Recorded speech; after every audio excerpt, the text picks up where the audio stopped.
പച്ചമീനില്ലാത്ത ഒരു ദിവസം നമ്മുടെ വീട്ടിലില്ല കേട്ടോ. എന്താണ് ഈ പൂച്ചക്കുട്ടികൾക്ക് മീനിനോട് ഇത്ര കമ്പെന്ന് ഞാൻ എപ്പോഴും ആലോചിക്കാറുണ്ട്. ആഴ്ചയിൽ ഒരു ദിവസം ചിക്കൻ വാങ്ങാൻ പതിവുണ്ട്. ഇവിടുത്തെ കുട്ടികൾക്ക് പോകുമ്പോൾ ഈ പൂച്ചക്കുട്ടികൾ കൂടി വാങ്ങിക്കൊടുക്കും. എന്നാലേ അവർക്ക് ഒരു ദിവസം കഴിച്ച് കഴിഞ്ഞാൽ പിറ്റേ ദിവസം മീൻ വേണം. മീനിനോടാണ് അവർക്ക് ഭ്രാന്ത്. അപ്പോൾ ഇന്ന് കിട്ടിയിരിക്കുന്നത് നല്ല അടിപൊളി അയിലാണ് കേട്ടോ. നല്ല സിൽവർ അയില, നല്ല അടിപൊളി, നല്ല വലിപ്പമുള്ള അയില. അപ്പോൾ ഇത് ഞാൻ ഗ്രില്ലൊക്കെ അടച്ചിട്ടിട്ടാണ് കേട്ടോ ക്ലീൻ ചെയ്യണം. അല്ലെങ്കിൽ അവരെൻ്റെ കയ്യിൽ നിന്ന് എടുത്തിട്ട് ഓടും.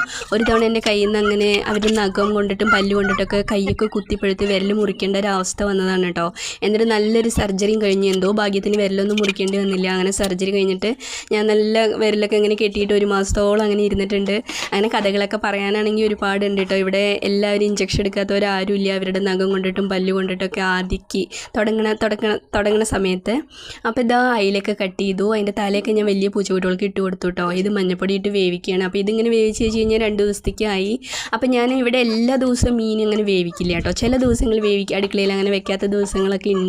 അപ്പോൾ ആ ഒരു ദിവസങ്ങളാണ് ഞാൻ ഈ പച്ചമീനൊക്കെ ഇങ്ങനെ കൊടുക്കണത് കേട്ടോ. പിന്നെ അവർക്ക് പച്ചമീൻ കഴിക്കാനൊക്കെ ഇഷ്ടമാണ്. ഇതുവരെ അങ്ങനെ പ്രത്യേകിച്ച് പ്രശ്നമൊന്നും വന്നിട്ടില്ല. ഞാൻ നന്നായിട്ട് കഴുകിയിട്ട് തന്നെയാണ് കേട്ടോ കൊടുക്കുക.